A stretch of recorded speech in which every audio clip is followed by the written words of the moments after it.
Itself. Well, good morning, everyone, and a very, very warm welcome to our Let's Do Business webinar series today. My name is Aidan Brown. I'm a senior lecturer at Belfast Metropolitan College, and I'm very pleased to be here today as the MC and host for this event. I'm sure, like me, you're looking forward to hearing from the Chief Executive of the Chamber, from William Art from Belfast Met, and from a young lady who has really enjoyed great success against the most difficult, challenging, turbulent economic background I think that we could have had in 2020. So it's going to be a great session. It's going to be interactive. We're going to be muting all of the microphones, but I draw your attention to the chat function, which is available today, because both of our speakers, William and Lauren, will be very, very keen to answer any questions which you have. So that's the shape of the session, and we're very grateful to everyone who's taken the time to join us today. You'll find this to be a most rewarding experience.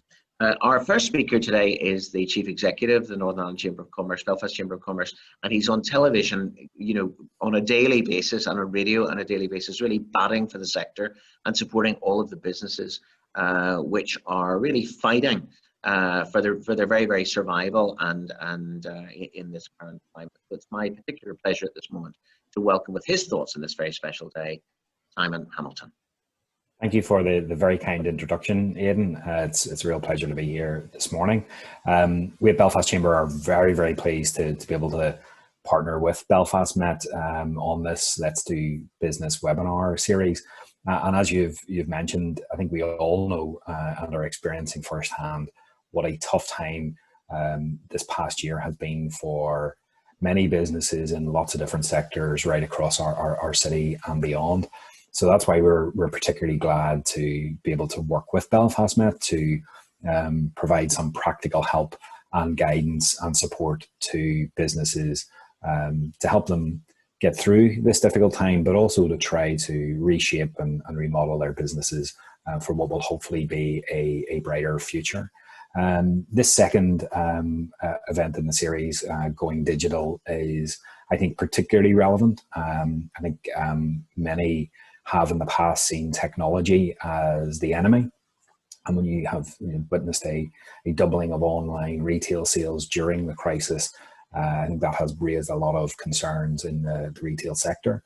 But I think there is an increasing awareness and indeed acceptance that technology can also be the friend of many businesses. And we've seen some great examples in Belfast of retail businesses using technology to not just increase sales, but also to drive footfall into their bricks and mortar premises. But we've also seen in the hospitality sector a lot of bars and restaurants who have been closed for a significant period of time, using technology to sell directly to customers and takeaways and so forth. So I think there are some really, really good examples of businesses who have been able to adapt, and technology has been the catalyst for that.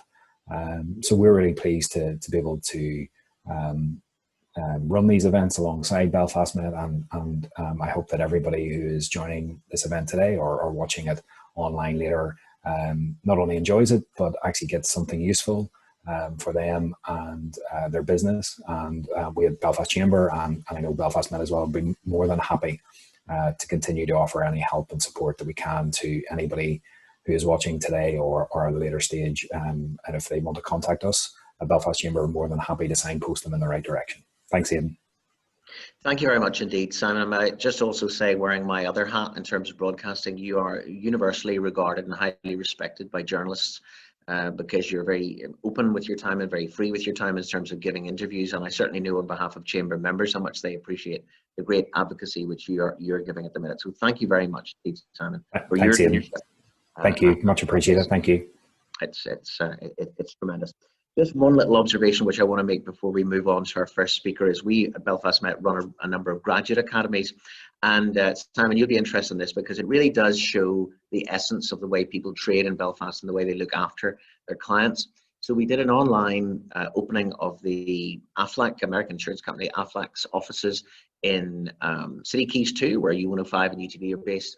And we did that a couple of weeks ago, and there's a fabulous man called Virgil Miller dialing in from the great state of Georgia in the United States of America. Very senior leader within Aflac. Wonderful, decorated military veteran, fought in Desert Storm and has had great commercial success as well.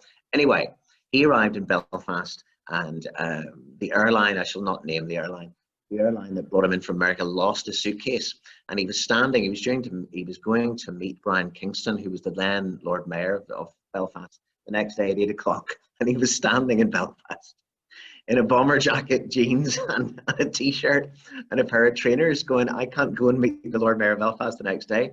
So Keith Farley, who's one of his guys in Belfast, brought him to Bovart Menswear in Ann Street, and they got him fitted out with a suit, a shirt and tie and shoes and so forth. And this is now like after 9 o'clock at night. But the problem was the trousers were too long, or as Virgil said to everybody on the call, 150 people on the call, the pants were too long. So one of the guys that worked in the shop said, well, our tailor's in here at 8 o'clock in the morning, but I'll bring them home to my mum tonight for you, Mr. Miller. She'll repair them and I'll deliver them to your hotel. And the trousers were delivered to his hotel at 12 o'clock midnight, so that when he went in to meet Brian Kingston, he was appropriately inspired. And when I mentioned that to John Keenan, who owns Bogart, he said, well, that's the way people in business, the way people in Belfast do business. They look after their customers because we really care about them. And I thought that was a lovely little, vignette in terms of highlighting the great service provided by traders in this city. So we're moving on now to the first of the two presentations which you're going to hear. Slightly later this morning, we're going to be hearing from Lauren Chambers. I think you'll really enjoy her story, because she, I suppose, a bit like Simon Hamilton, might refer to herself as Al Gore once described herself as a recovering politician, because she worked in that industry as well and then set up a business. But what was the background to the business that she set up? The most challenging economic situation that we have ever experienced. She has triumphed, she has succeeded, and she has a wonderful story using, as Simon has said, modern technology as a tool. And I know, like me, you're looking forward to hearing that a little bit later on today. I think one of the most dangerous things that any lecturer in a university or college can say is, when I worked in industry. When I worked in industry. Because industry changes so much, as you all know. The changes are, happening again and again and again. There's a fabulous leader in PwC called Alan Drake, and he makes the claim, or makes the statement, that he's responsible for over 100 CPD qualifications, and that list is getting longer and longer as new technology affects his business. Someone I've known and respected for many years is my friend and colleague William Art. William coordinates a very innovative higher-level program here at Belfast Met. He's also out working in industry all of the time, solving problems for businesses, using modern technology as a tool, and being really resourceful, innovative, and flexible in his support of small businesses. Exactly the sort of skills which we need at this moment when we're trading. And just also on a personal level for me, he received at Belfast Met the highest accolade, which our principal and chief executive and governing body can award, which is the Spirit of the Met Award. And there was a standing ovation at our staff awards where William got this. It was richly deserved. He is someone who's absolutely passionate about his work, not only in supporting students, but also in reaching out and supporting businesses as well.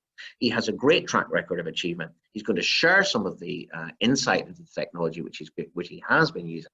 And then he'll be very, very happy to answer any questions which you may have via the chat function. So we're going to mute the mics, and I'm going to hand over to William Art. William, you are most welcome. William, the stage is yours. Yeah, okay, thank you very much, Ian, and thank you for those kind words. As I say, I'll get you that brown envelope to you as soon as possible. Anyway, so thank you everybody for joining. As Aidan was explaining, I am a lecturer at Belfast Met, and I actually I'm currently managing 4 different courses, ranging from interactive media with augmented reality right through to graphic design. So I'm very, very busy, but also, as he said, I also work closely with industry. I've taught on a few of the academies Aidan was talking about, and also I work with our business development department up there in E3 on a few of our schemes which support local businesses, including Innovate Us. So as you can imagine, I'm kept very busy, but still working with the industry helps keep me up to date on technologies, some of which I'm going to talk about now, and also gives me the chance to help businesses move their business forward. And one of the things that we do often do is help them to move online. So my presentation today is going to explore some of the processes to help you move your business online, especially if your business isn't currently online. So without further ado, I'm just going to start my presentation.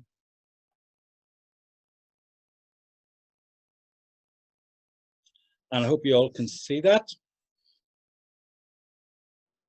Okay, so during a time of crisis, many industries can struggle. And you've seen on the news, certainly over the past few weeks, a lot of even big giant companies are now failing.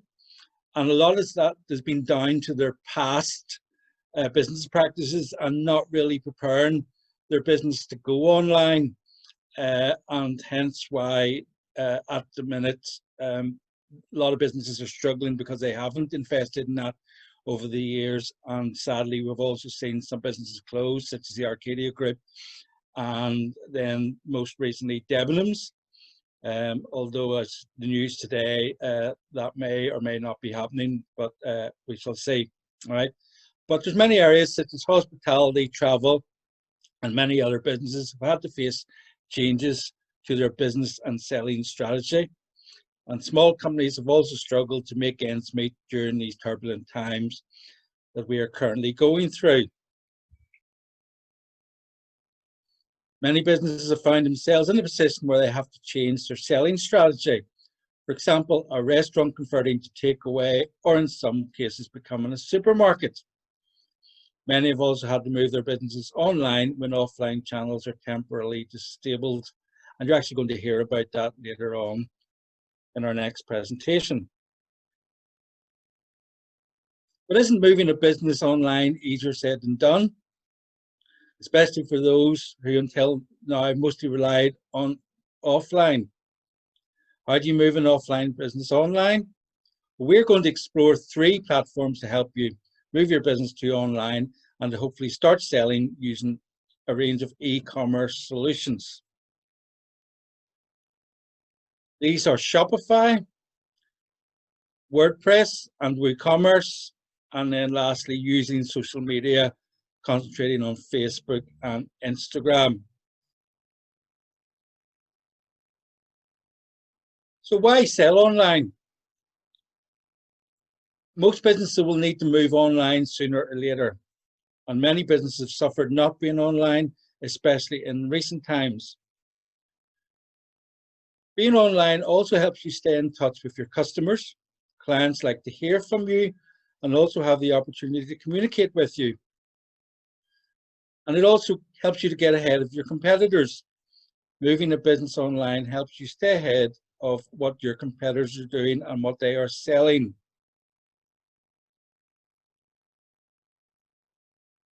Moving a business to 100% online can be difficult, and making decisions too quickly may result in failures. Crafting an online strategy is usually time-consuming, but in the current situation we've all been facing, time is not a luxury you have. But there are a few tactics that you can apply right now which can help you to stay in business. So first of all, we're going to just start by looking at a couple of ways that businesses have adapted due to the current restrictions. First, we're going to look at restaurants. So most restaurants already operated online to some extent. They use social media, use automated delivery processes, or manage bookings through an online booking system. As a result of the pandemic, however, the sectors had to make further adjustments. Restaurants have had to close for weeks, and the only way to run such a business is to offer delivery or takeaway. Not every restaurant was able to move their business online, but those that did were able to use social media to promote their new service, which helped them keep afloat. And many also used the service of a third-party delivery services such as Deliveroo, Uber Eats, and Amazon.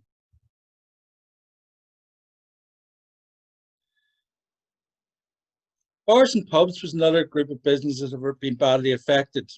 Many have had to close for long periods, especially those who don't serve food. A lot of businesses lost out on some of their biggest trading days, for example, St. Patrick's Day. In most cases, wet bars don't have the possibilities the restaurants have.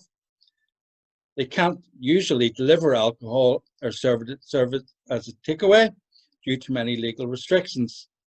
Many have, once they were allowed to open, have had to adapt by creating areas outside for their customers to sit and drink. And moving this type of business online would be difficult, but many have begun selling products online, such as specialized craft beers. I follow the Sunflower Bar on Facebook, and they have started doing that. So they would sell takeaway craft beers, but they've also started selling cheese created by a local cheesemaker as well. And I think it's proven very popular with Christmas coming up, actually. So they've been able to keep running a business in some way without physically being open. And you can buy it online, and then they also do a click and collect service. And many distilleries have also shifted production to hand sanitizer, which also helped them to stay afloat. Travel and tourism industry is one that's probably been the most affected. Airlines have had to suspend and remove flights from their schedule. Travel agencies are cancelling trips, and clients are not booking trips for the near future. Companies large and small have had to deal with cancellation costs, more intensive customer service, and never-ending requests for refunds. They still need to be there for their clients and potential future customers. Hotels were able to adapt by offering rooms for those who were working on the front line and provide rooms for the homeless. Main advice for companies in this area is to stay active online and get involved with the situation. Hotels have showed a human face and proved that they're still at their clients' disposal in difficult times. Some companies, despite all of the possible options, just released a statement to say they were closed and then disappeared, leaving their clients disappointed and uninformed. This will result in the loss of clients who appreciate being kept informed. Many travel companies are generally online. They've had to customize their communication now, though, and have reduced the deals and discounts and proposing various destinations to visit. Again, it is important that companies in this area maintain an online presence, especially on social media. And while it may not be the best time to promote offers or to encourage people to book holidays, it is a good time to show customers that you care about them and promote your brand as trustworthy, helpful, and an engaging one.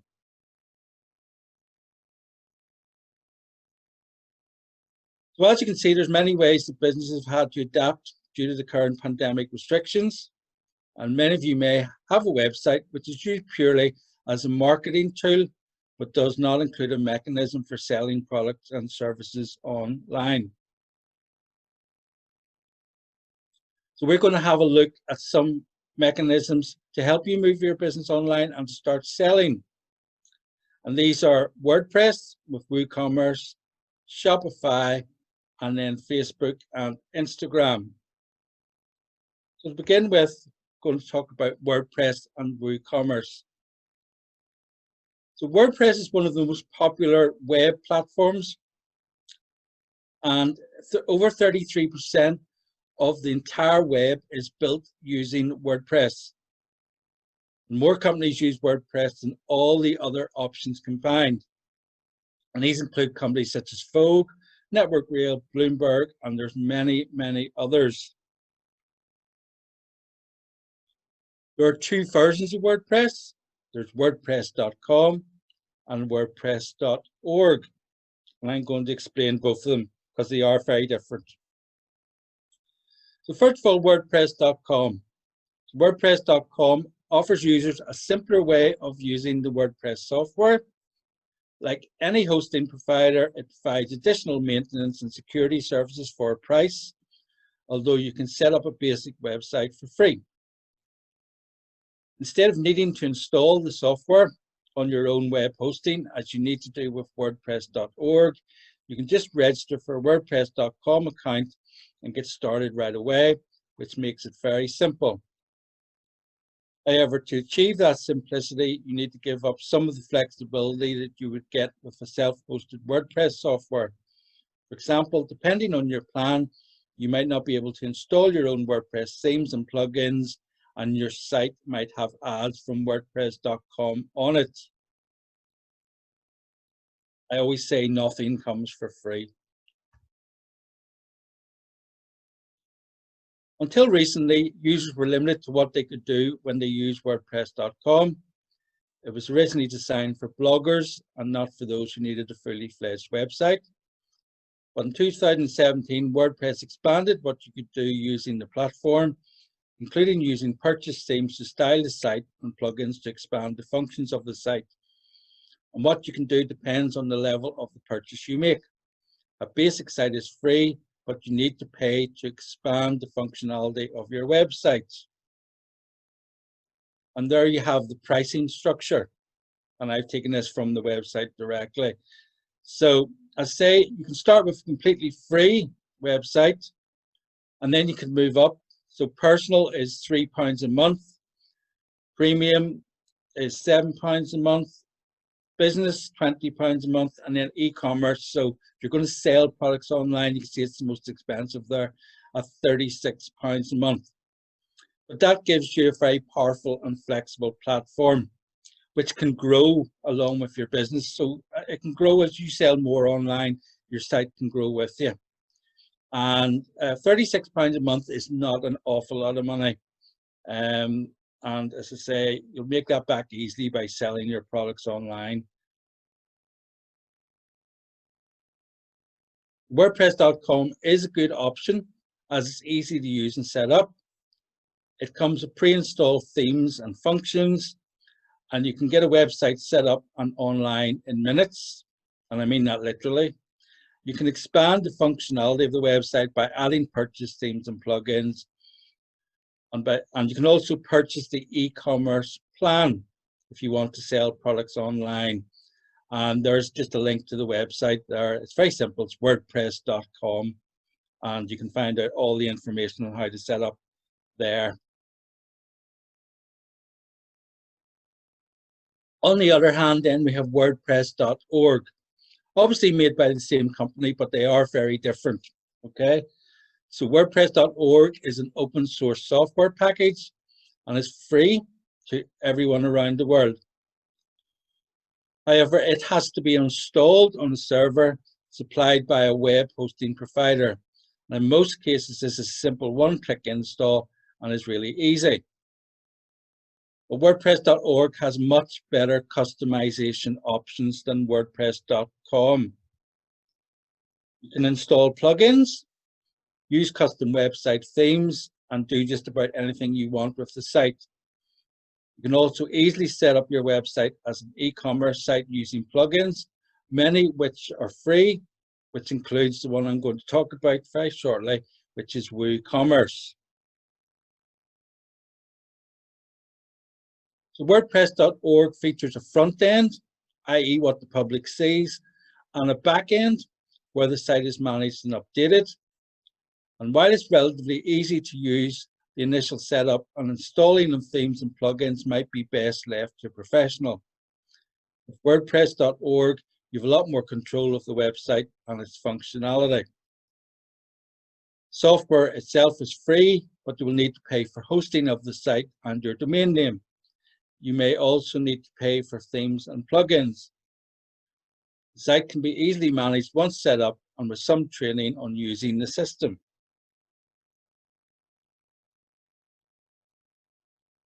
So as I said, you can increase what your website can do by using plugins. And one of these is a plugin called WooCommerce.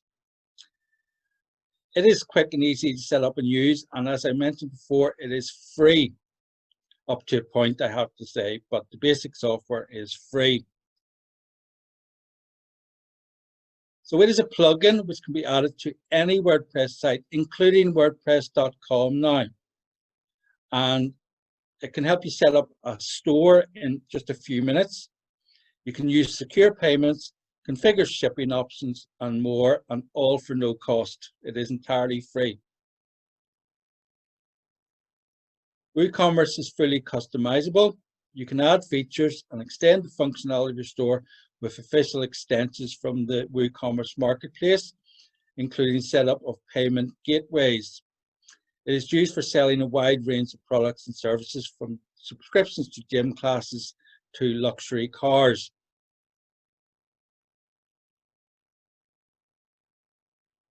It offers flexible and secure payment system.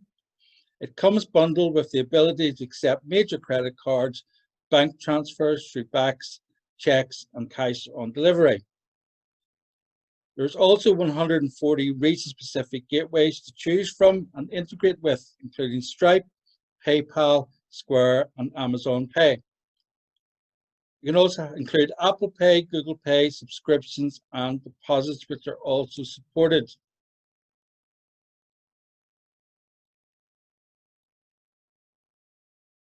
The WooCommerce dashboard allows you to easily update and add your products and fulfill orders. You can also set up automatic tax calculations, live shipping rates from leading carriers, options to print labels at home. You can also use the mobile app for iOS and Android to manage the system on the go. And the website for that is woocommerce.com.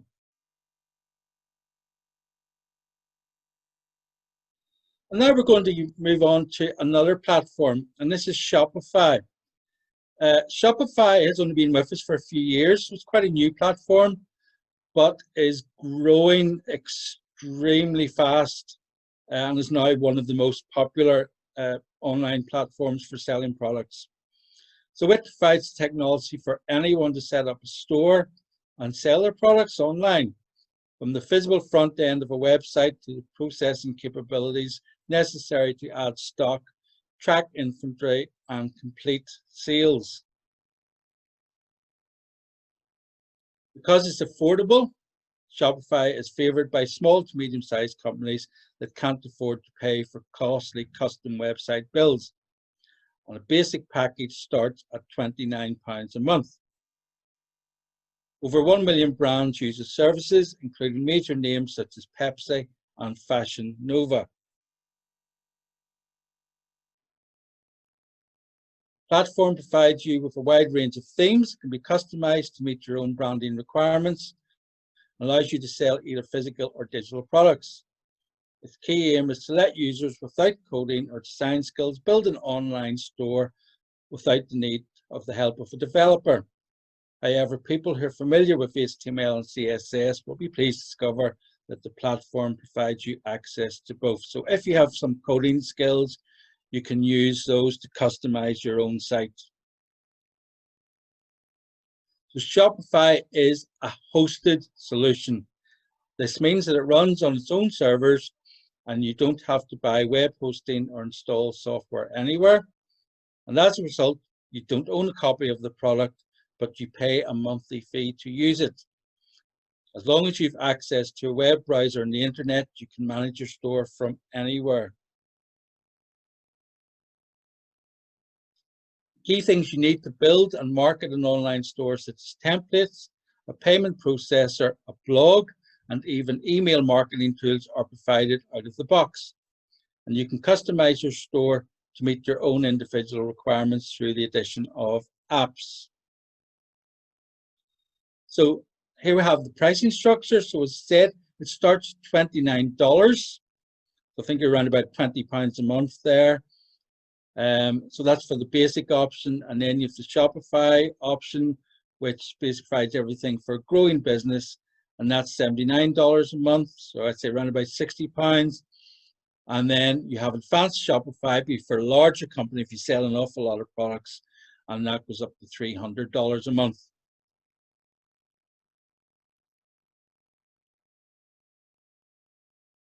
So at Shopify, you can accept all the major credit cards. And there are two ways to accept credit card payments on Shopify. And the most straightforward for using countries where it's supported is to use Shopify payments. Shopify's built-in payment system. If you use this, you don't have to worry about transaction fees at all. However, there's still a credit card rate to consider, which differs depending on the country your business is based in. Alternatively, you can use a third-party payment gateway to process card transactions, of which there are hundreds to choose from. However, if you use an external payment gateway, Shopify will apply a transaction fee as well, between 0.5% and 2%, depending on the plan you're on. Shopify is easy to use and uses a clean, modern, and intuitive interface. In common with other contemporary content management systems such as WordPress, a menu on the left allows you to access the features or content with which you then customize or edit on the right. The interface lets you set up and manage a variety of sales channels, and these include your online store, which is your main website, Facebook, a tab on your Facebook page where users can browse and buy your products, Messenger, you can sell directly to customers in Messenger conversations with them, as well as provide order and shipping notifications and respond to customer inquiries. A buy button. This channel allows you to embed e-commerce functionality via buy buttons on any website or blog. Amazon. This allows you to manage your Amazon listings and Shopify products in one location. And then Instagram. And again, this allows you to make your Instagram posts shoppable. The above list covers the sales channels that you can use out of the box. However, several others, including big hitters like eBay, are available as third-party apps. This allows you to even expand how you sell your products by using other platforms as well. One particularly strong feature offered by Shopify is its comprehensive point of sale, which is a range of functionality and hardware. POS hardware lets you use the platform to sell not just online, but in physical locations too, using your iOS or your Android device. A wide range of hardware is available to purchase. This includes barcode readers, tills, receipt printers, etc., to help you set up your shop. And you can buy these items online directly from Shopify. It is important to note, however, that you will need to pay for a Shopify POS Pro add-on to get the most out of your point of sale. And the cost for this is quite high. It's $89, approximately £66 per month. Although the built-in features, which is called POS Lite, cover the basics and will be fine for merchants with simple needs, you will need to add on if you want to sell in multiple locations at once. So for instance, if you have more than one store, facilitate buy online and collect in store. So click and collect, facilitate exchanges, provide custom printed receipts, define staff roles and permissions, and attribute sales to particular staff members for commission or performance analysis purposes. Shopify do have a very good customer support system. It's comprehensive, and you can contact the company 24/7 by email, live chat, or phone. However, if you're going to phone, you have to request a call back, so they will call you back. There are a couple of issues worth pointing out, though. If your inquiry is of particularly technical nature, if you want to code something and need help, then you may be better to post a query in a forum and hoping a developer gets back to you on that. There are many forums out there, so you can post on any of them. In order to access support details, you're required, first of all, to search help pages for a solution to your problem. This is increasingly standard practice for support desks for web applications. Lastly, we're going to look at using social media platforms. I'm just going to really speak about the two main ones, which are Facebook and Instagram. Facebook and Instagram have dedicated systems that allow users to sell products on their platforms, and businesses can sell products across a range of channels using the Commerce Manager, including Instagram, Facebook Marketplace, and a Facebook Shop.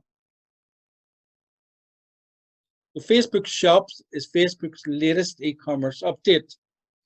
It elevates traditional Facebook page shops into something more customizable, shoppable, and cohesive. It is designed to give you your store a storefront, so you can make it look more like your own website rather than a Facebook page. And customers can check out directly with Facebook rather than be directed to your business website, which is what happens using the other methods they use. The same feature is being made available for Instagram. To get started, you need to create a Facebook page. The existing Facebook feature allows you to display products on your Facebook business page. And when customers click on the products, they're given the option to check out on your own website.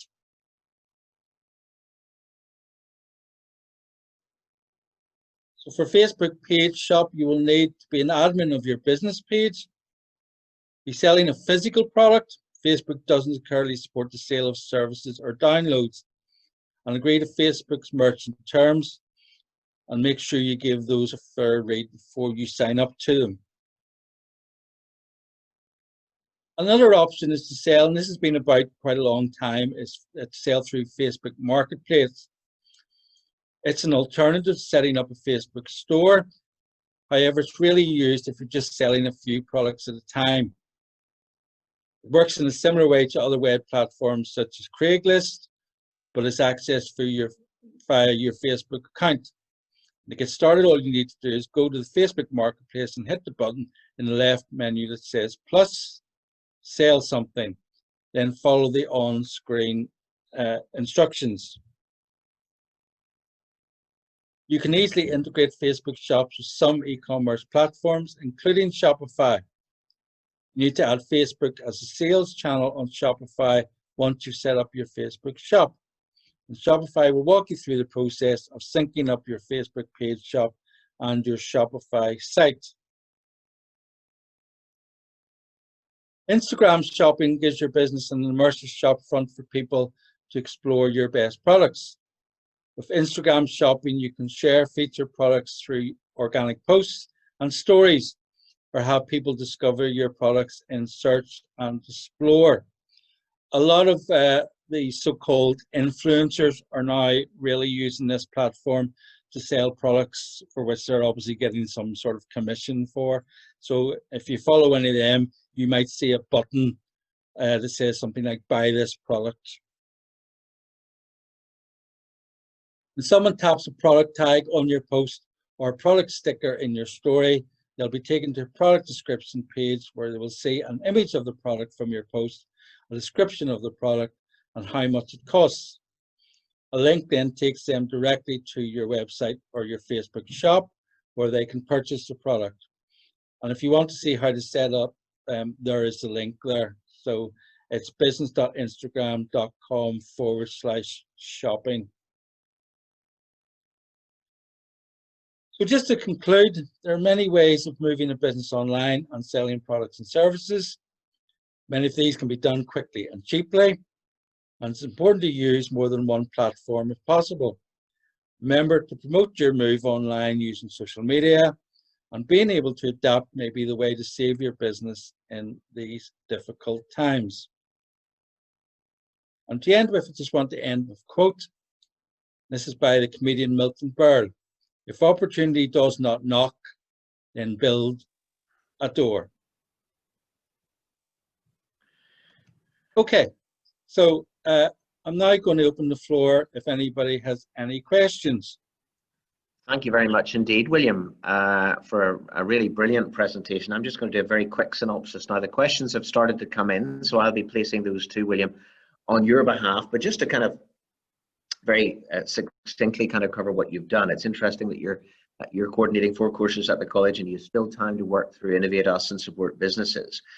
You used the term helping companies to move online. What I thought was very interesting about that was you talked about a strategy, how you needed a strategy so that the website wasn't just merely a marketing tool, but that there was a trading option as well, that there was, in your exact words, a mechanism for selling, which I thought was particularly interesting.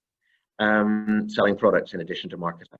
Now, I'm joining the call from our E3 building here, and just behind me down the corridor, there are 9 incubation units where businesses have started and worked. And I was just thinking, William, of the people that you've supported and the breadth of your experience in property, international property, the arts through Youth Lyric and other charities, the IT sector.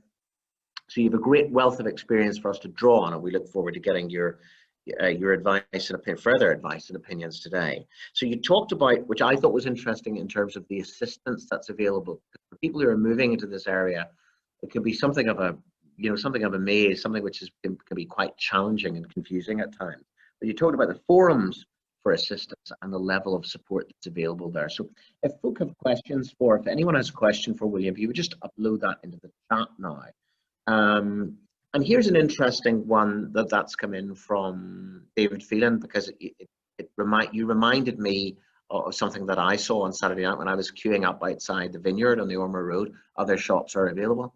They have a sign in the window. They have a sign in the window saying, "Deliveroo drivers, please wait outside. Only 4 customers allowed." And while I was queuing to get in, 4 different guys arrived with bags to collect orders and drive them back to people's houses. And that kind of leads us in a kind of nice and opposite way into David Phelan's question, because he's saying, David asks, you mentioned the Sunflower Bar who switched very quickly to an online service provision during the current pandemic. And David's question is this: have you noticed any other good examples of digital pivoting by a local company or in a particular sector where there's been a noticeable increase in digital activity? Anything spring to mind, Will? Yes, immediately one other springs to mind, and it's something that I'm sure most of you have heard of if you've not visited any of his restaurants, and that's Michael Dean. Mm-hmm. So who owns a range of restaurants in Belfast, and like everybody else in that industry, he's been hit very hard. Yeah. So and I have to say, Michael is using social media extremely well for this. So what he is now doing is he is selling, they're kind of like takeaway boxes where he has a whole meal in the box, but it's not cooked. So that can be delivered to you, or I think he also offers a click and collect service. So for instance, I got one yesterday and it looked absolutely divine, and it was salmon. Beautiful. And basically he provides all the ingredients in a box, the cooking instructions, etc., and then you can take it and cook it at home. So he's prepared all the ingredients for you, and I think he was basically selling this as kind of like a romantic dinner. And I think he is going to offer some Christmas meals coming over the next few days as well. So and the reason I know about that is because he pops up, I think I follow him perhaps in social media. And so that one that I'm talking about, the salmon one, came up on my Instagram yesterday, and I have to say it seemed very tempting. So whereas, he's still selling food, but in a totally different way. Yep. And the thing is, that I think a lot of businesses are going to have to consider is, are they going to continue to offer these options, once things get back to normal? And that is something that he's really going to have to sit down and think, well, would it make money for him, or would he prefer just people come in and eat his cooked food on the premises? But I certainly think it's an area that I think a lot of restaurants are maybe going to consider now, is offering this sort of service where they will prepare ingredients for you and you can take them home and cook them at home. If you want to impress your other half, it might be a good way of doing that. So that was just another one that came to mind. But obviously, an awful lot of business, and you're going to hear about one in just a few short minutes, where businesses have had to come up with new ideas. And I think that's been the key, is thinking literally out of the box. So that you see there were Michael and also the Sunflower. So they basically, what the Sunflower have done is, now they sold craft beers. When you went and had a drink in Sunflower, you could buy craft beers, because Sunflower is not linked to any brewery. So they had total freedom of what beers they sold, and ciders as well. And they were able to then sell those, because they come in cans.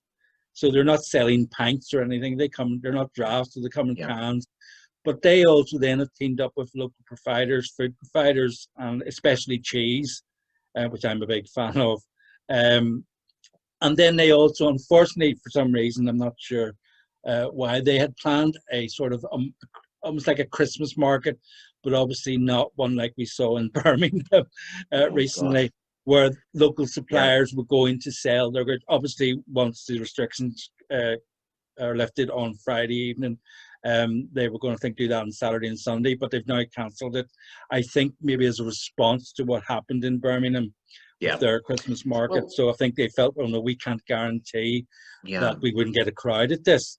But they have done over the period little things like that. The other advantage the Sunflower has is they also have an outside pizza oven. So they sell food. So that's counted as substantial food. And Will, you make a really good point about the way Michael Dean and his team have changed. You look at as well, I mean, just beside our Castlereagh campus on Montgomery Road, French Village, and you can place an order with them and have beautiful cakes and breads and rolls delivered to your home on a Saturday or a Friday. And also, if anyone wants a really spectacular Christmas Day, the Grand Central, you can call and collect Christmas in a box, starter, main course, dessert, mince pies, and you can do all of that. But it's not everyone is just as good at that. There's a super question that has come in from Noel Brady, and Noel's pointing out that some companies seem to be very, very good and very proactive at online selling and delivery, and others just aren't quite hitting it right, aren't quite getting it note perfect. Could you identify what's the difference between getting it right and not so right, and maybe rather controversially, would there be anyone you think we should be avoiding in the current? Well, actually, that's quite an easy question to answer. It was something that I did mention in my presentation, Noel, is that customer is king, okay? You need to constantly be in touch with your customer, and that's why I said you should use more than one platform. So if you're going to move online, say develop a website, you should also, in conjunction with that, use social media. And the reason for that is because it's much easier on social media to keep constant contact with your client base or your customers and let them know perhaps about special offers or what you're selling, or if you've developed a new product or anything like that. Customers will use social media an awful lot more than click on your websites. And what happens is they will see something pop up on their Instagram or their Facebook or whatever other platform you're using, and then they'll go to your website to either place an order or to find out more about the particular product you're selling. So you should constantly keep in contact.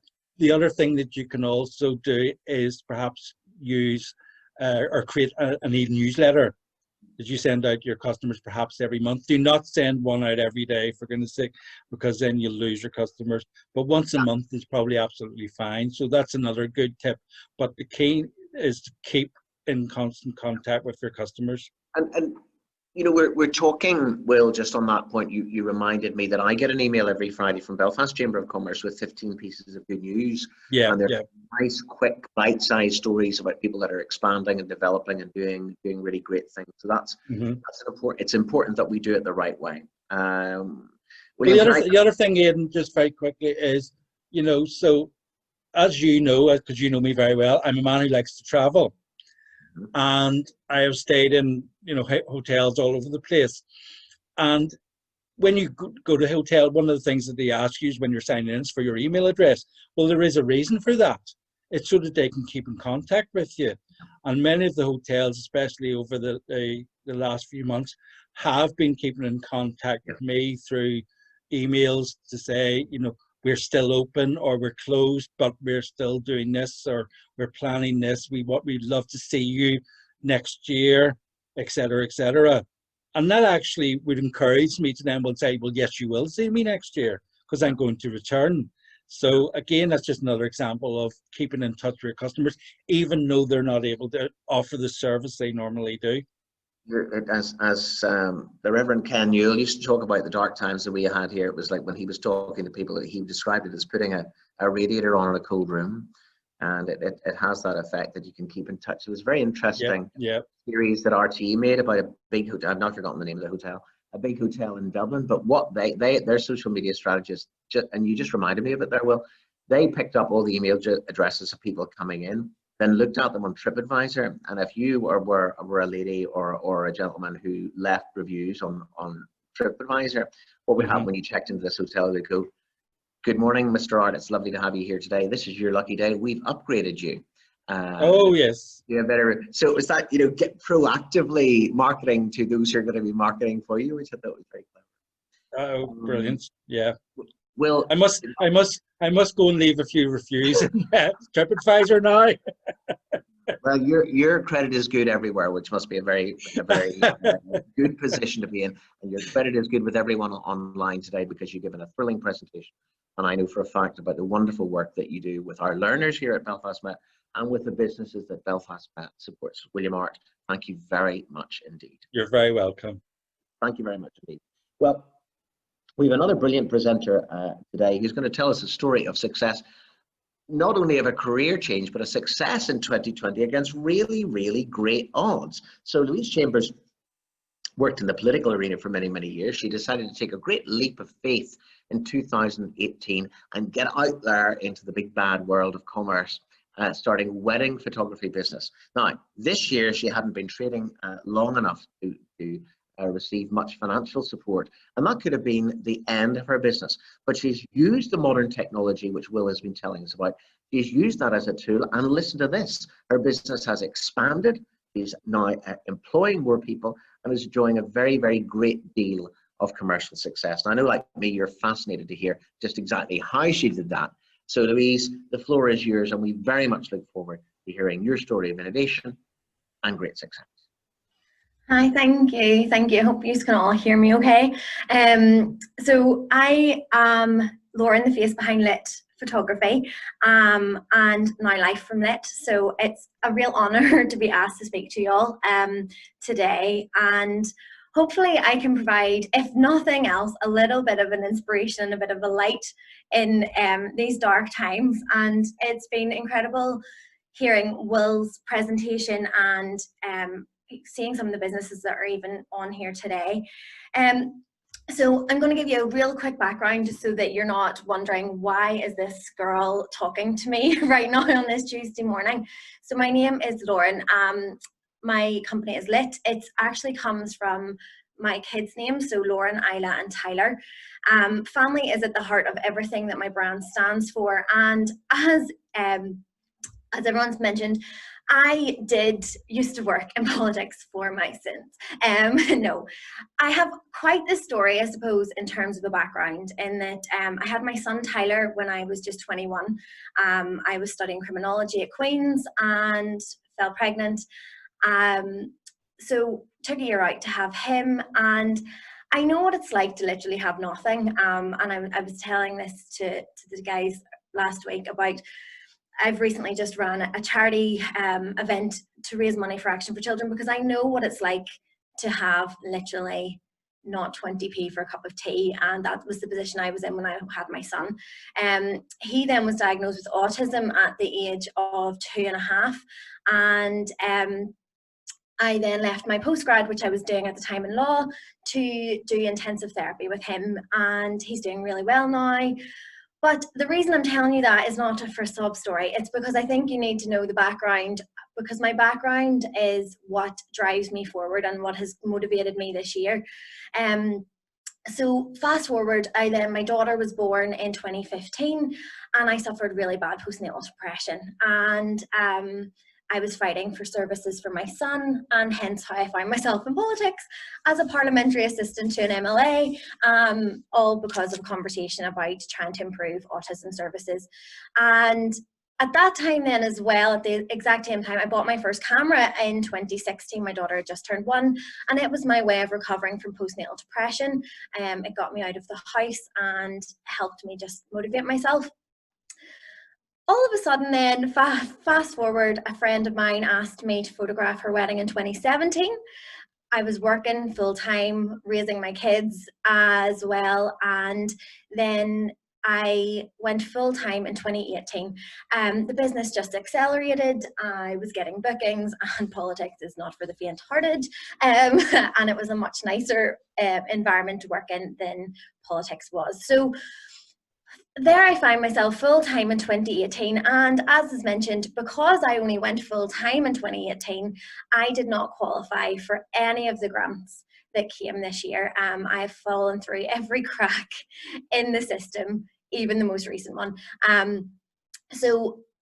But the business went well. It was, my numbers were great and I was fully booked for 2019. I had a great year last year. Unlike most startups, I was in profit in my first year of business, and I sold out then my first workshop to teach others in 2020. But as you can imagine, I'm a wedding photographer. Weddings need to happen. Wedding people need to be in person, and it's a face-to-face business. So then, hello COVID. And yeah, so again, I'm showing you these pictures. That is me and my husband we got married last week. And again, all of this comes in because all these photos were taken in 2020, and they all play a huge part in what has managed to drive my business forward this year. So a bit of a history of where we were at the start of 2020. So traditional weddings, I shot traditional weddings that we see here that have become a huge industry. They're a huge industry right across the UK. You wouldn't think it with how we've been treated this year, but we employ so many. There is a huge income stream from weddings, and large scale weddings is what I mostly did. They were the most profitable, and they were my niche. I'm great at them, and that was where my client was coming from. So what I specialized in, there was large scale weddings, but particularly from couples coming home who are from Northern Ireland and had moved away to the likes of London, Dubai, America, and they come home to have a wedding. Those are typically larger scale events, and that would have been my market. So you can imagine how much that was hit.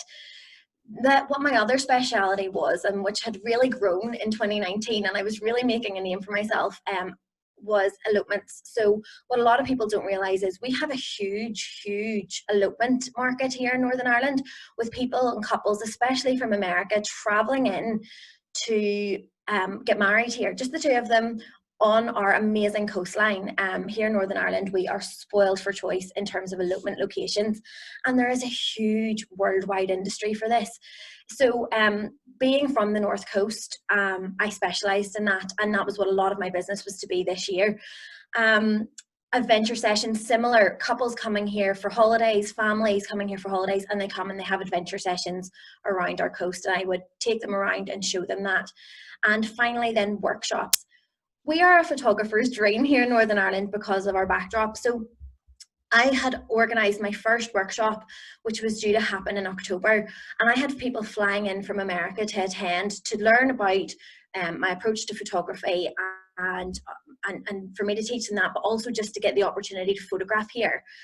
So I had it all queued up. It was to be the year of all years, and then everything disappeared. Our travel industry, my entire market just went.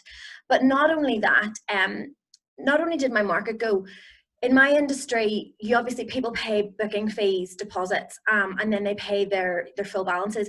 People had paid full balances, and then I was having to refund. So not only was I not getting any more money in, I was hemorrhaging money at the start of 2020.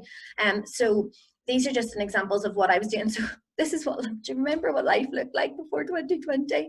All those people so close together.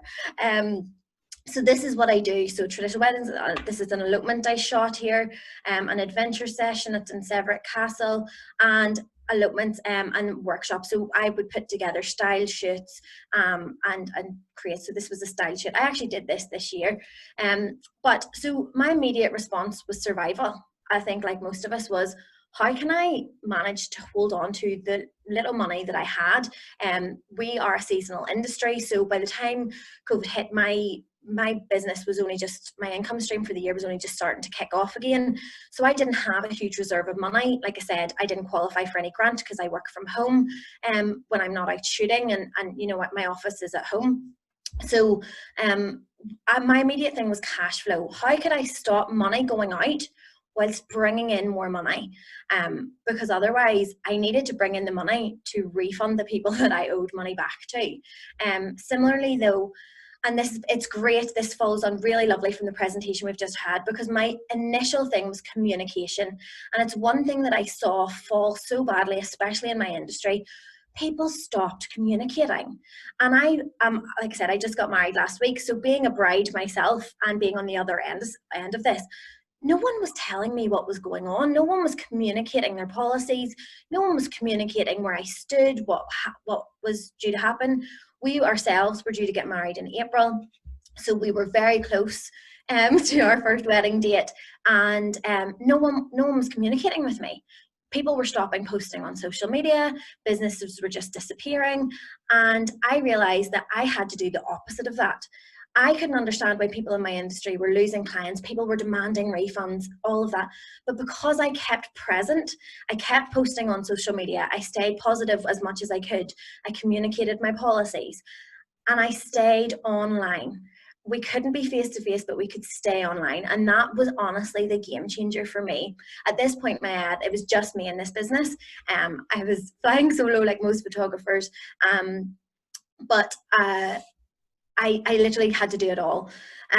So as much as I could have just hid under a blanket, and there were days I did, I still was on my phone. I was on Pinterest, I was on Instagram, I was on Facebook, posting and reminding people I am still here, I am with you, and we're all in this together. But was also staying present for my existing clients, and through email and social media, I was all of a sudden appealing to a new market that wanted to know that people were still there. So by staying on those social media channels, it made such a huge difference. My next thought was branding. And it was one of those things, I think we all do this in business, where you're so busy keeping the day to day that I hadn't any time to really cement my brand. So I actually took a little bit of money, and at the time people were glad of the work, and I invested in some branding, and I got a new logo, I got my brand colors, my fonts, and made sure that was consistent. And that was a game changer again, in that I refined my price guides, I refined all of what I offered to people, and I made sure that it was crisp and clean, and people knew who they were seeing when I came up online. And that's one thing of when you move online, it is so important that your brand is defined, that people are going to see those colors and know, oh, that's lit, that's, whoever. And, I work in a saturated market. The wedding photography market is huge. So it did give me an advantage in that I've always had to stand out from the crowd. There's, we all take photos on iPhones. So how do you stand out as a wedding photographer? You have got to be true and defined in your style. And then finally, I did some courses. All of the things I'm talking about, I didn't have a great deal of money at this time. So you're talking £500-600 maximum I invested in courses and how to deliver a course, how to do an online course. There are courses on giving courses, marketing and videography. It was one thing I'd always wanted to diversify into anyway. So I trained myself and I used that time. And I remember at that time thinking, watching the news as we all did, and going, wow, this is awful. But I thought to myself, if you look back over history, if you look at the greatest business success stories, if you look at the most innovative people over all of time, they are all born out of times of extreme, I can't think of the word, extreme adversity. And that's what we're in right now. And this is the chance. There's people that will rise and they will grow. And I just thought to myself, I want to be one of those people. What have I got to do to do that? So again, with all of this in mind, cash flow, communication, branding, and training myself, I thought, okay, what can I do? So like I said, first thing was think about what I was already offering and how could I move that online. Like I said, I was already teaching and offering mentor sessions face-to-face, and the workshop had sold out. So I knew there was a market for people who wanted to learn from, my relatively quick success. A lot of people couldn't understand how had this girl come in so fast and sold out so much. So I just moved those mentor sessions online. But more than that, then I scaled it right back. And one of the things I was taught was, there is a market for anyone who doesn't have the knowledge that you have. So whatever it is your business is in, there's someone out there who would love to know a bit more. So whether that for restaurants, I've seen restaurants do this, I've seen florists do this, I've seen crafters do this, where they offer an online course to teach people a bit about what they do. So for me, then I scaled it right back. But previously I just was teaching other photographers and things like that. But I scaled it right back, and I put together a photography class for beginners, because we were all sitting at home. I was like, well, this is a good thing. Everyone wants to learn a new skill. So we did that. So all I did was that went online, and I did that via Zoom, just like what we're doing now, but I recorded it again, exactly what we're doing right now. And then I was able to sell the tickets for people to attend live. And then afterwards, I was able to then sell the tickets for people to pay to watch it on a recorded, and it just got hosted on my website. I did a kids photography class. I now work with some charities, and I offer an online course for children and teaching them photography, and especially with my background in special needs, I'm able to work with kids and young people with special needs and teach them photography, which has been so rewarding, and it's been incredible. If I could have combined all of my loves and everything, it was in this class that I've been able to offer. And then finally, wedding planning consultations. Like I said, elopements I specialise in. All of a sudden, people were wanting smaller weddings. So now I offer online consultations to talk people through planning their wedding from America or wherever, and get the planning process started for elopements going forward. And all of these things are things that I would have offered, but I probably would have offered them for free, or not realized that there was a way to monetize that and make that an income stream for myself. So anything you have knowledge in that someone else might not has a value. And in realizing that, it opened up so many doors and so many ideas for me. So that was the first thing we did. All I needed was Zoom. Like I said, you can get Zoom for free. Most of us have it. But I did need to upgrade for more flexibility, so it just could have more people into the room, or so that it could last longer, and so that I could record it. And all I then needed was my existing website, which my existing website was a WordPress, WordPress.org, with, I bought a theme, which has worked beautifully for me. I invested in that right at the beginning of my career, and I've never had to change it since. So it is definitely worth doing. And I've always said your website, especially if you're working online, your website is your shop window. Your social media is like your advertising, and it brings people to your shop window, but your website is so important, and always has been. But I added WooCommerce as a plugin, like we heard about, to my website to make it easier for people to purchase classes and mentor sessions. People want things to be easy. They do not want to have to DM you and then you send them a PayPal link, and you want to cut those steps to as small as possible. So by adding that in, I had a lot of people buy the mentor sessions and the sessions online, and then they could use them at a later point, which really helped. So again, that was free. No, I didn't need anything really extra. There was no huge investment, and it was all up here. It cost me nothing. And I was able to start bringing cash flow in then. All the time, bear in mind, keeping present on social media for people going through the stress of wedding planning. And being a bride myself, that really helped. And then bride life happened. So as part of my customer service and communication, which I was building on as a result of having the extra time not out shooting, I always used to send cards to clients when they booked me. It's part of my customer service journey. I believe that no matter what product you're in or service you're in, your journey starts from the moment they first see you, whether that's online or in person, and that goes right the way through. So I always sent out little gifts or thank you cards, and at the time I was sending out things from that I was just buying online. I was buying them from somewhere else, and I thought, right, well, how can I make this more brand cohesive? So I started looking at notebooks, because that's what I was sending out, and I was paying someone else for with their branding on it. So then I came up with Bride Life, and again, because I'd had my branding done, this is all my font, it's all follows my brand, and I just watched Zac Efron's documentary on Netflix, so was very ego aware, and realized, whatever I want to do, I want my brand to go forward the way the way it started, you mean to go on, basically. So the Bride Life Journal started first, and I created those just to give out to my current clients, again, to cement that relationship. The better your relationship, the less chance they're going to ask you for refunds. And that sounds very, awful, but it is the truth. If you provide a high quality service, they're going to want to stick with you. They're going to want to stay with you. And at that time, that was my main priority. So they were environmentally friendly and sustainable, and everyone loved the design. And then I was like, well, if everyone loves these so much, why would I not sell them myself? And so Life from Lit was born, and it was a natural progression. Bride, wife was a natural transition from lit to Life from Lit. And like I said, and this is why I've told you all a bit about my history, my brand in lit photography has always been based around me, because that's the essence of photography. It is all about a personal connection. But I do believe that people buy people.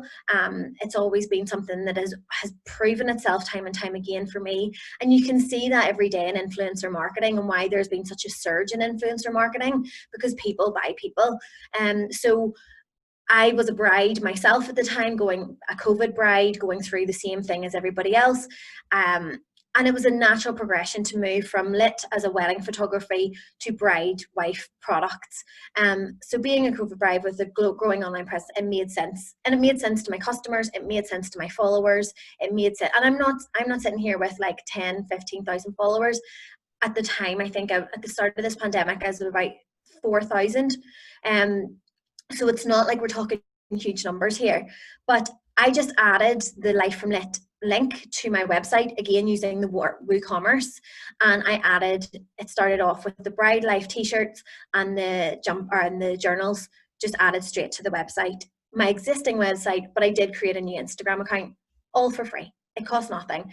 The t-shirts, I had an arrangement with a local printer, so they were only to be made to order. So again, there was no huge stock outlay and no huge risk. The only thing that I bought in kind of bulk was the bride life journals, but they were always going to be sent as gifts anyway. So worst case scenario, this didn't work out. They were going to cement the existing relationships I had with my clients. So marketing, you have to market it, and my existing loyal client customer base and the work I'd done in lit kind of helped with that. And for anyone else who's currently in a business, you already have clients, you already have customers.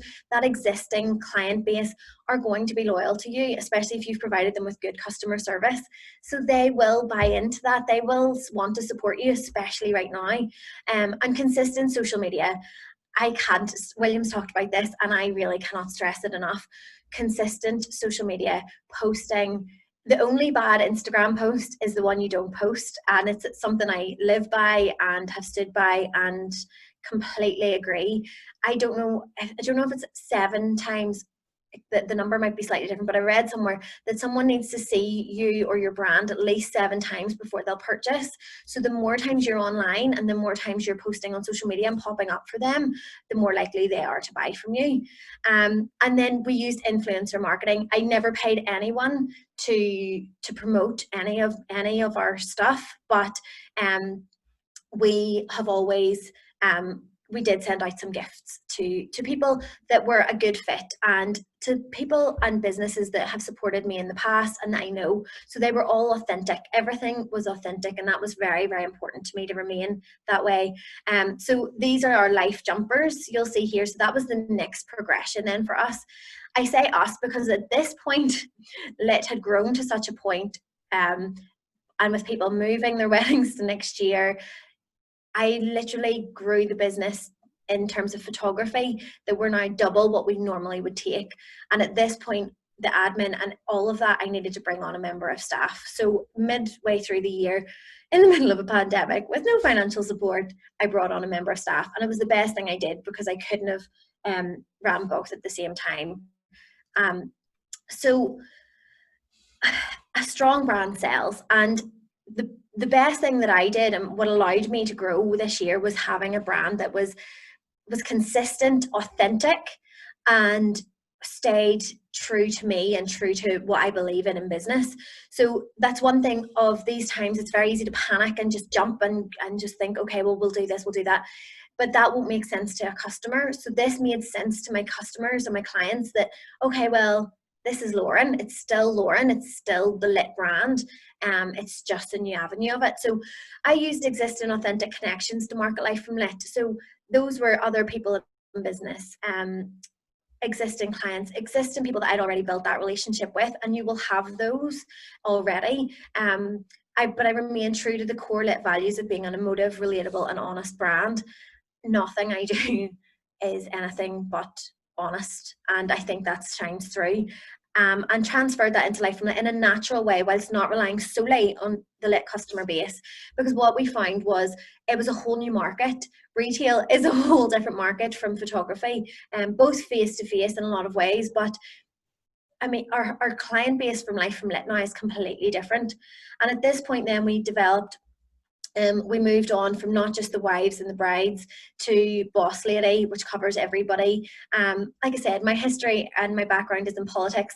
I talk a lot. I have strong beliefs and I really believe in championing the causes that I really believe in.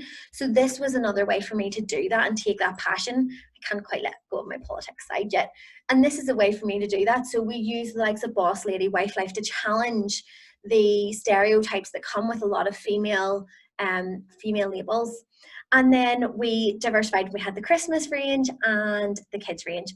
So what didn't work, really quickly, the journals didn't work. They were the wrong price point. They were too expensive to make and no profit margins. WooCommerce, it wasn't slick enough for the growth that we had very quickly. And when our Christmas range sold out, it started getting a wee bit glitchy. So then we moved to Shopify.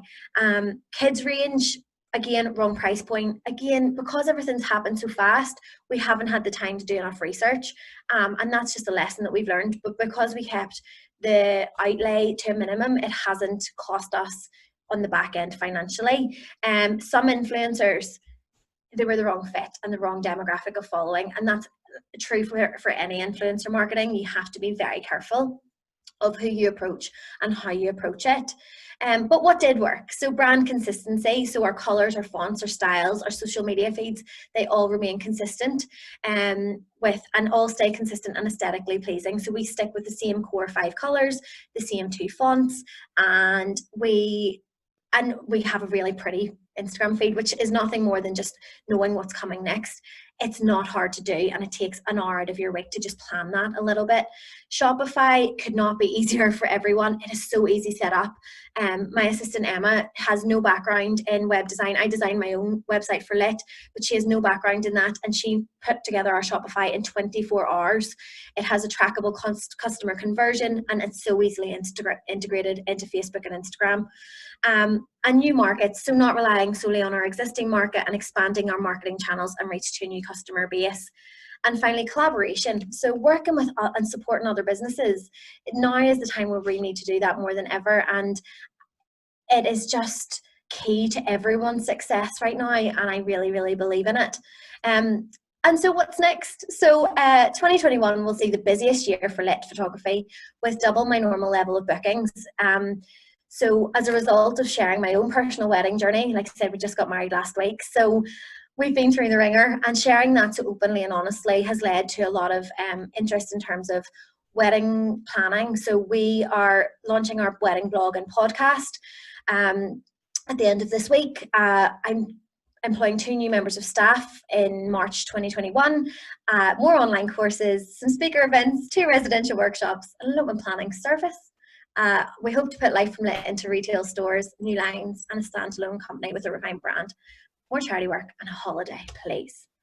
So yeah, hopefully that inspires you to know that if I can do it with everything going on, and that's the reason why I always share the background, because I have 2 kids, I have no financial backing, and if I can do it, you all with much more experience than me can do anything.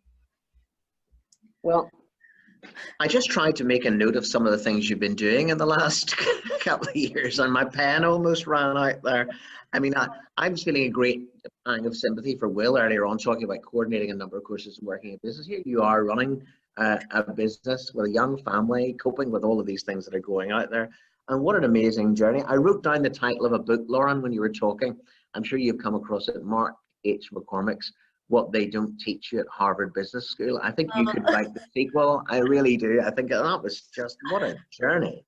No, I'm sorry. I feel like I flew through that, but I just didn't. I know we're tight for time, but well, I tell you what, it was inspirational. You were very honest with us, very open with us, I thought that was absolutely inspirational. I mean, you are a photographer, so we know this, but that old saying, a picture's worth 1,000 words, but it's got to be a good one. And you showed us many good ones. You have great, thank you. but you also have a fantastic attitude. I love the point that you made when you said there were days that you felt just like pulling the duvet over your head, and that's really awful to be in that situation. But what did you do? You got back up and you went out there and you gripped this thing. And there was a line that you used that I took a note of that it was fascinating. You talked about training yourself. You talked about the consistency of posting. I mean, you came back to that a couple of times, Lauren, when you talked about Instagram, Facebook, Pinterest. It's not just like showing up. I actually have that somewhere. I have it. We have a lot of quotes in my office, and a lot of them are just like, "You're more powerful than you know," and show up. It's what I always say is you just have to show up on the days where you don't feel like it. And that takes a lot of mental resilience. I think that's one thing that we don't talk enough about in business, is that the mental impact of, especially this year. And do you know what, you need a day under the duvet some days, but it's just remembering to get back up the next day and go again. That is absolutely the spirit. That was inspirational. Now we will have time for just maybe one question if anyone wants to post that in the chat, but I just love listening to the story, your journey, and how you cope with that adversity. It's an interesting point that you made about 2020 nightmare financial situation. I could almost feel people nodding in the background as you were saying that. But great things can happen in that situation. You've achieved great things. You know, if you think of the time of the plague, well, William Shakespeare was kind of healing from the plague. He wrote King Lear, which is still being performed 400 years later. So great things can happen in that. And that was an inspirational presentation that you made today. What a journey. And it sounds like you have plenty of things planned for 2021 as well. Yeah, I so think thank you very much. Don't we have to keep going. Our momentum is the key to going forward. But yeah. Well, you're not just keeping going, you're keeping innovating and keeping pushing and keeping expanding your business and skills, which is really, really tremendous. And I know that on behalf of everyone here, we're enormously grateful to you for sharing your skills, your story, your resilience. And we know that Isla and Tyler will have a wonderful business mentor if they decide to follow you into that area. On behalf of everyone here today, I thank you very much indeed, Lauren Chambers. That was absolutely inspirational. Thank you so much. Thank you so much. We've had a really exciting morning. I'm just looking, here I am in our E3 building here just off the Springfield Road, and the rain is beginning to lash the windows. But you, Lauren, and you will have brightened up our day considerably, and we're enormously grateful to you for doing that. So we thank both of our speakers. We thank Nigel Hamilton for joining us at the start to give his welcome and to provide an overview of the services, the ongoing services which Belfast Chamber put in place. I'm sure everyone's aware of that 15-point email that comes out every Friday. I certainly forward it on to all of the graduates in our academies here because it contains fascinating information about what's going on.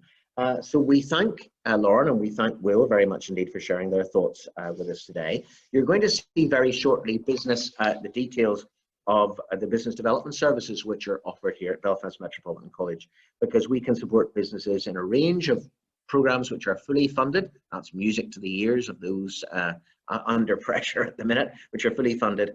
And the college is also supporting those whose jobs have been impacted by COVID by delivering fully funded online short courses, and they're available to everyone. They're available to everyone, and the details will be appearing on the screen there. There are also going to be more events, webinar series that will be happening in January and February. You can see the details on the screen. So we thank you very much indeed for joining us. Some lovely feedback coming in through the chat on the pitches given by our two speakers today. And I just conclude by quoting that lovely remark from Alison Reynolds. And I think on behalf of everyone, I could say to both presenters today, thank you, very inspirational. Thanks for being with us today, and we hope to see you at Belfast Met in the very near future. Thank you all, and good morning.